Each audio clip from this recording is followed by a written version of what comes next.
Hello. Gusto ko, maligayang Pasko po sa inyong lahat. Miss ko na po kayo sobra. Hi Maris, Lindy, na-miss you. I love you. Paul, isa naman. Ate Beck, thank you. Thank you, Ate Beck. Kuya Alex, we miss you sobra. And guys, this Christmas, malayo man kami sa inyo. Always remember that we love you. We love you so much and we miss you so much.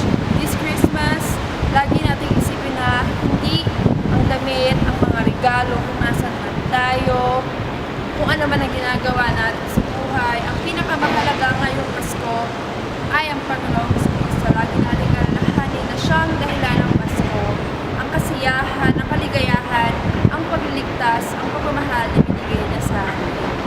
Church, God loves us. That's why God sent His only Son for us, to save us. Once again, church, Merry Merry Christmas, and I wish